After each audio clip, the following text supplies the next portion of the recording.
আসসালামু আলাইকুম, কেমন আছেন সবাই? নতুন আরও একটি ভিডিও দেখার জন্য সবাইকে ওয়েলকাম করছি। তো ঈদে শ্বশুরবাড়িতে গিয়েছিলাম, সেখানে গিয়ে ঈদের পরের দিন আমি এই পিঠাগুলো বানিয়ে নিয়ে এসেছি। ঈদের আগে যেহেতু অনেক বেশি ব্যস্ত ছিলাম, তো ঈদের পরেই সেজন্য পিঠাগুলো বানিয়েছি। আর এই ফুল পিঠা কিন্তু আমাদের নরসিংদীর ঐতিহ্যবাহী পিঠা। তো পিঠা ছাড়া আমাদের ঈদগুলো কেমন জানি মানে অসম্পূর্ণ মনে হয়। তো যাই হোক, পিঠা বানিয়ে নিয়ে এসেছি। এখন বাসায় গুড় ছিল, সেইটুকু দিয়েই কিছু পিঠা আমি এখন ভেজে দিচ্ছি। সন্ধ্যার দিকে বাচ্চাদেরকে নাস্তা দিব, তো ভাবলাম একটু পিঠাগুলোই ভেজে দেই। আর আমি কিন্তু বাড়ি থেকে এসেছি, বেশ অনেক দিন হয়ে গেছে। আপনাদের সাথে ভিডিও শেয়ার করতে করতে একটু লেট হয়ে গেল। এসেই হচ্ছে বাচ্চাদের পড়াশোনা নিয়ে আবার ব্যস্ত হয়ে গেছি। পরীক্ষা শুরু হয়ে যাবে 27 তারিখ থেকে, সবাই দোয়া করবেন। তো এখন হচ্ছে বাচ্চাদের পড়াশোনা নিয়ে আবার চলছে ব্যস্ততা। একটা দিক করতে গেলে আরেকটা দিক পড়ে থাকে। তো এখন হচ্ছে পরীক্ষার পড়াশোনা নিয়ে ব্যস্ত, কিন্তু বিজনেসের কাজগুলো এখন আবার ধীরে গতিতে করতেছি। পেজে অর্ডার কিন্তু নেওয়া হচ্ছে, আপনারা চাইলে পেজে অর্ডার করে রাখতে পারেন। আর এক কালারের বিছানার চাদরের কালেকশন কিন্তু আবারও আমরা অর্ডার নিচ্ছি। আপনারা চাইলে এক কালারের বিছানার চাদরগুলো অর্ডার করে দিতে পারেন। এক কালারের বিছানার চাদর যে কোনো কালার দেয়া যাবে।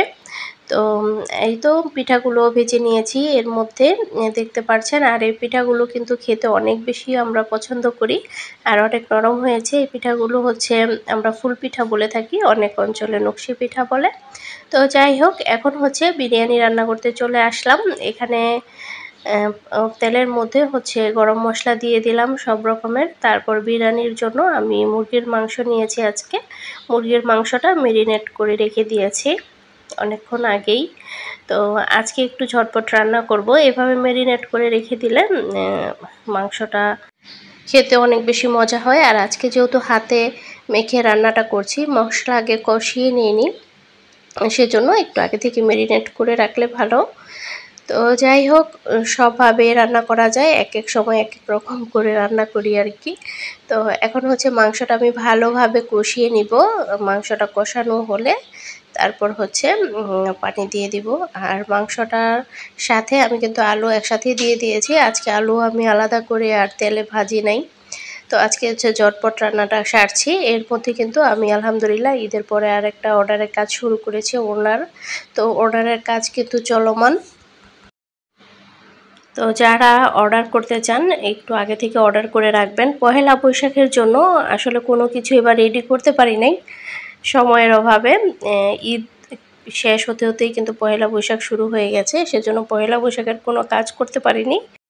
গতবারও রোজার মধ্যে ছিল পয়লা বৈশাখ, সেজন্য পহেলা বৈশাখের কাজের যে আমাদের ঈদের কাজটা বেশি ছিল, সবাই ঈদের কাজ নিয়ে ব্যস্ত ছিলাম। তো এবারও কিন্তু সেম অবস্থা।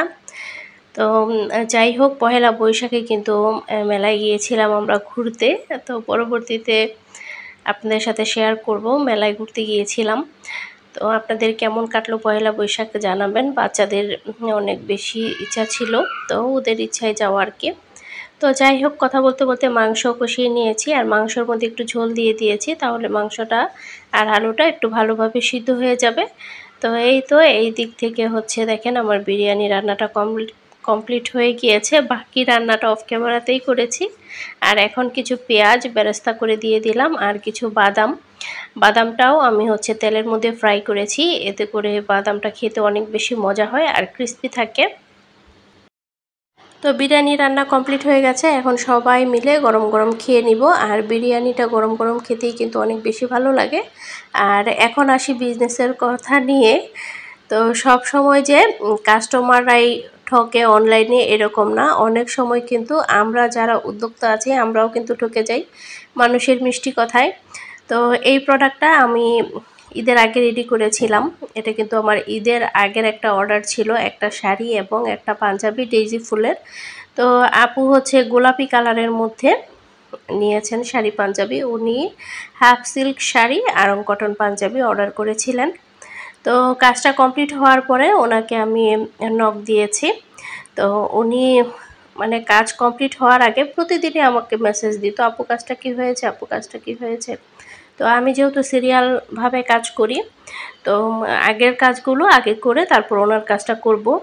তো সেভাবেই কাজটা করেছি। তো যেদিন আমি ওনাকে জানিয়েছি যে কাজটা হয়েছে, তারপর থেকে দেখলাম যে উনি বেশি আর আগ্রহ দেখাচ্ছেন না। তো পরবর্তীতে আমি বললাম যে আপু আপনি কি পার্সেলটা নেবেন না? বলল না। পরে আমি বললাম যে কেন নেবেন না? আমি তো কষ্ট করে কাজটা করলাম, আপনি কেন নেবেন না? উনি বলতেছে, উনি শুধুমাত্র আমাকে ডেলিভারি চার্জ অ্যাডভান্স করেছিল। তারপরে অনেক কথা অনেক কিছু বলেছে। তো বলতেছে যে আমি তো ডেলিভারি চার্জ আপনাকে দিয়েছি, আপনার তো লস হবে না, আমার লস হলো ডেলিভারি চার্জটা, এখন উনি নেবে না। আর কাস্টমাইজ ডিজাইনে নাকি ওনার লস হবে 150 টাকা ডেলিভারি চার্জ দিয়ে। তো কাস্টমাইজ ডিজাইন মানে হচ্ছে ওনার পছন্দের কালার, ওনার হাজব্যান্ডের পছন্দের কালার এবং ওনার সাইজের পাঞ্জাবি আমি কিনেছি। তো পরবর্তীতে এই শাড়ি পাঞ্জাবিগুলা আমি কোথায় সেল করব? তো উনি হচ্ছে এই জিনিসগুলো কোনোভাবেই বুঝতেছেই না।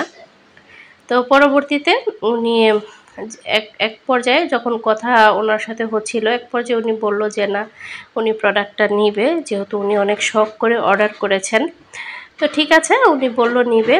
তো পরবর্তীতে ওনাকে আমি ঠিকানা দিতে বললাম, ঠিকানা পাঠিয়েছে কিন্তু ফোন নাম্বার পাঠায়নি। তো ফোন নাম্বার ছাড়া আমি ওনাকে কিভাবে প্রোডাক্ট পাঠাবো? পরবর্তীতে ওনাকে আমি বারে ফোন দিচ্ছি, ফোন দিচ্ছি, ওনার ফোনে আর আমার ফোন ঢুকছে না। মানে ইমো নাম্বারে ফোন দিচ্ছি, ইমোতে তো নাম্বার থাকে না। তো ওনাকে আমি বারবার ফোন দিই, উনি আর ফোন রিসিভ করে না। আর পরবর্তীতে ওনার ফোনে আমার কোনো ফোনও ঢুকে না, আমাকে ব্লক করে রেখেছি কিনা জানি না। তো এইভাবে হচ্ছে আমরা ঠকে যাই। সব মানুষ তো আর একরকম না। অনেক আপুদের আছে আমার অ্যাডভান্সের কথা বলতেও হয় না, নিজে থেকে অ্যাডভান্স করেন। তো আর অনেকে হচ্ছে অ্যাডভান্সের কথা বলে এই রকম করে, কি আর বলবো। তো যাই হোক, এবার হচ্ছে শুধুমাত্র ডেলিভারি চার্জ নিয়ে ওনার কাছ থেকে আমি শাড়িটা অর্ডার কনফার্ম করেছিলাম, যদিও আমি 500 টাকা হলেও আমি অর্ডার নেই আগে। তো এবার হচ্ছে উনি সমস্যা বলছিল আমাকে, যে সমস্যা, তো আমি ভাবলাম যে টাকার সমস্যা তো থাকতেই পারে, তো বিশ্বাস করে ঠকে গিয়েছি আর কি। তো যাই হোক, আমি তো আর কাউকে ঠকাইনি, এটাই হচ্ছে আলহামদুলিল্লাহ, আমি কাউকে ঠকাতেও চাই না। তো যাই হোক, আজকে ভিডিওটি এখানেই শেষ করে দিচ্ছি। সবাই ভালো থাকবেন, সুস্থ থাকবেন। আল্লাহ হাফেজ। আসসালামু আলাইকুম।